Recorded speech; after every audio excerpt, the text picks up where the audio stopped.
What's up guys, welcome back to Aussie Reptilians. Connor here. In today's subject we are talking about keeping lizards, snakes in tubs. So let's get to it. So as you all may know, I keep my blueies and mostly everything in tubs besides the snake and the turtles and stuff.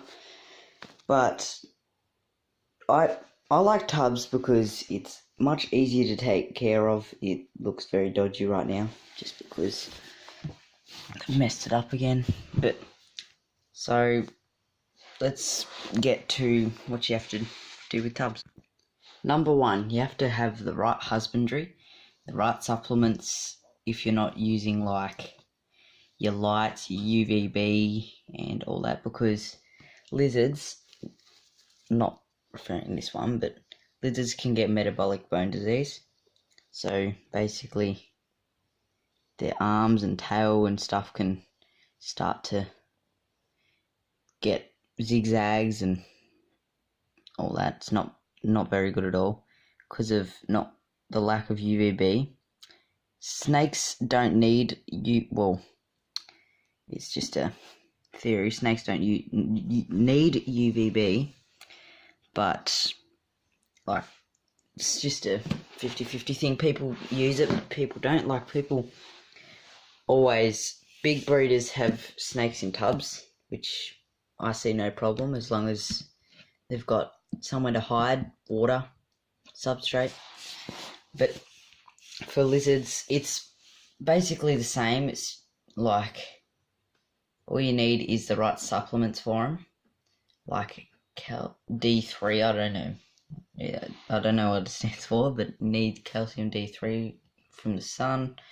Don't think it's calcium, but oh well. But as long as you have vitamins, you're all good. And even if you bring your lizards outside once a week or something, I'm not sure. I take mine out probably once a day if the weather's nice. All of my crew, so that's all of these babies, the subbies, these two here. These are the possible breeders. They're in brumation actually, so I'm not gonna, pick them up and annoy them. Ugh. But so it's basically the same as keeping snakes in tubs, but it's more care because they poo once a day or so, depends how much you feed them, and they like to spill their water and get substrate in their water. Don't know how that's possible, but so need substrate, need to feed them once every couple of days depending on the species, like blueies, of course, blueies, Cunninghams, because these babies I feed them probably once or twice. No, feed them probably about 5 times a week, which is hard to think about, but like of course they poo a lot, so it's a bit of work caring for lizards. Snakes, it's similar, like you feed them once a week or so depending on the size and species. Mine, the jungle python Edna, she feeds on hopper rats once a week and she poos about once a week. So it's a lot of differences between lizards and snakes, of course. But yeah, and let's get to the heating side of keeping them. So keeping blueies and snakes and other species, mostly blueies though, they require heat, of course, just like any cold-blooded reptile or amphibian. I'm not sure if they're cold-blooded, but oh well. So for the tubs, for these 2 tubs, and that one, because that one's forever been on heat, that one there has been always in a pit, so it's pretty room temperature, and so it's alright. But I use heat mats. I don't care what brand, but they're pretty expensive, not even lying. These little 5-watt Exoterra ones, are they 5-watt? Heatwave 4 watts actually. They stung me a bit, but they're alright. They're very, very small, but I have 2 of these, and then I have a big one for the subbies, just because I want to try and get them up to size for breeding. The blotchies anyway. The other one I will definitely not be breeding. But I have 2 of these on this one here, just because the sticky doesn't even work properly. But I slide it under there and under there, and then I am in the making of making a hide for over there. So yeah, but that's the heating side. But you can also, in rack systems, people use, like, it's sort of like this wire, but it's heating wire, and they route it out and then they line it up and yeah, slide the tubs on. But I use heat mats just because I don't have a rack, which would be a little bit nicer, but it's... Sorry about that, guys, just had to get a package. So, as we were talking about heating with reptiles, so people route out on the wood for racks. I probably could put a link in the description to one, so I'll say that at the end of the video if I actually do. But, so, yeah, I use heat mats because it's much easier. Of course, I don't put them on the carpet for the big one. I have a wood thing and then the heat mat, and then on top of that I have the 2 heat mats, and then on top of this tub I have that one, just because storage wise, because my room is very small. But so yeah, in this tub I have a multi-species thing. So I have one baby alpine that I got probably up to 2 months ago now. I have 3 Cunninghams, hopefully future trio. This one here is, well, sorry, don't have a tripod. It's not even going to focus, isn't it? Oh, there we go. It's got a really nice brown head. The parents were pure brown. This one's really tame too, so very happy about that. Hop off, buddy. And then I have a normal Eastern Bluey, bought a couple months ago too. They don't grow as quickly with me anyway, which is not a bad thing. And I've got this one. That one's alright. And then I have this really skittish one. Come here, buddy. Come here. He really likes to bite too, so it's a bit of a shame. But yeah, so that's that tub, and let's get to the other. So on this tub, it's a little bit crowded, but that's okay, in my opinion anyway. Probably get hate comments for it, but these 3 have been together all their life since I've got them. So, these have trashed this. So, got one of the big alpines, not really big. Why is there a bit of shed stuck on your nose? So, pretty big alpine.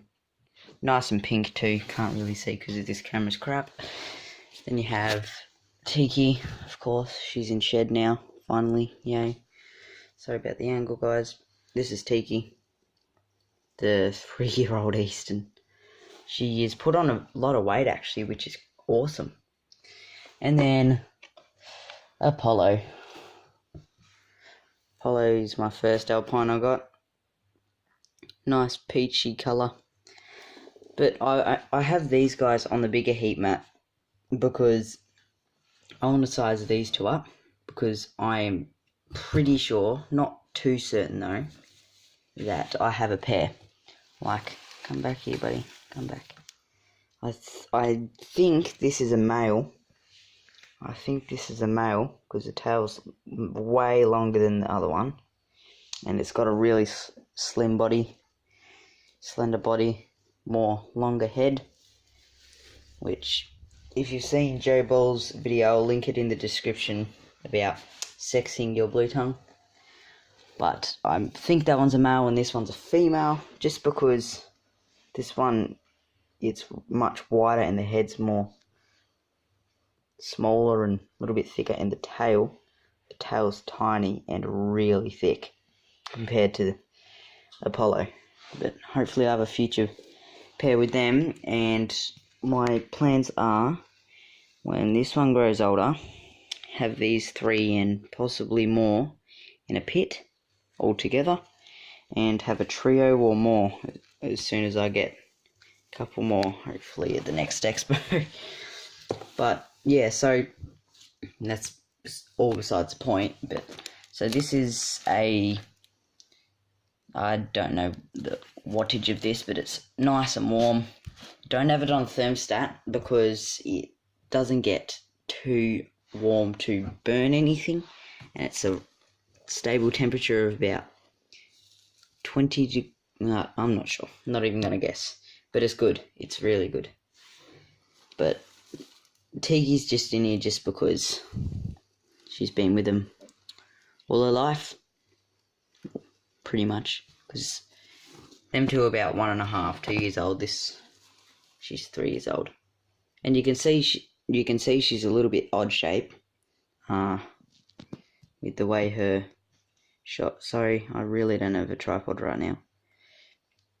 Her body shape, and whenever you put her down, she's just a little bit odd, which is alright. She's perfectly normal. She eats like a champ, and yeah, but so that's the heat mat lizards that cohab together, and yeah, and you see I have a big hide for all of them. It's not too big. I need a big one.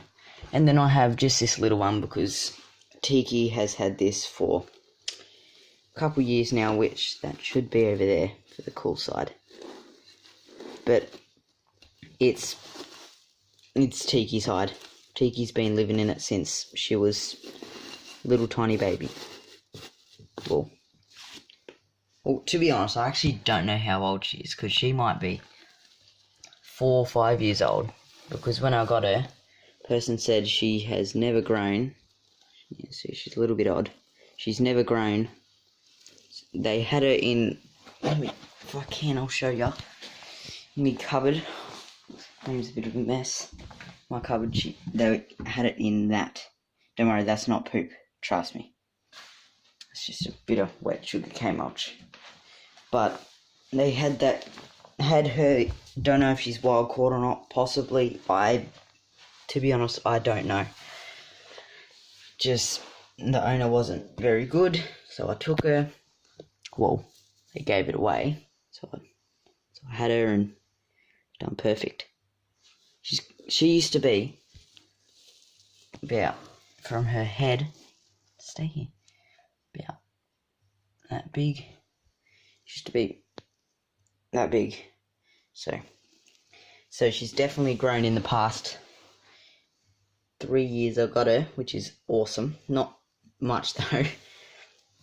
But this one here, they used to all be in a vivarium, a 2-parter vivarium, so it was 4 foot long, and they were 2 foot by 2 foot. And he used to be tiny. She, don't know. He used to be tiny. But in the last couple of months, it's just gone on a wild feeding spree, and they haven't even thought about cooling down at all. But these babies haven't either. But these two here, they have started, and I'm not gonna bug them until breeding season, then pair them a couple times. Hopefully they lock up, because the lady that I got him off, I could open that up and show you. Don't know if I've showed him on video or not. He's a very nice. He's very nice. He's in shed at the moment, which is I was a bit concerned about. But hey, Sterling. So this is Sterling. You probably don't know. He's nice and warm actually, which is great. So my room temperature is always about 25 degrees, 25. He's not looking his best at the moment, just because he's in shed, of course. Show you his belly. So he's deep in blue. Awesome. First time shooting with me. I've only had him, and he's on paper towel and on my old shirts right now, just because it makes him feel much more comfier. And yes, there is a water bowl, he's just covered it. But he's been snuggling down and chillaxing. Obviously not right now, because I just woke him up. Come on, buddy. But that's Sterling anyway, and that's really besides the point. So, it's an iffy thing that people have a iffy about keeping them in tubs. Personally, I like tubs just because they're much easier to use. Got these tubs, they were pretty cheap, they were $10 each, and then the lid was an extra $5. Bloody IKEA. But yeah, overall it's pretty good. But thanks everyone for watching. Make sure you like and subscribe, and look at the links in the description. And yeah, see you later.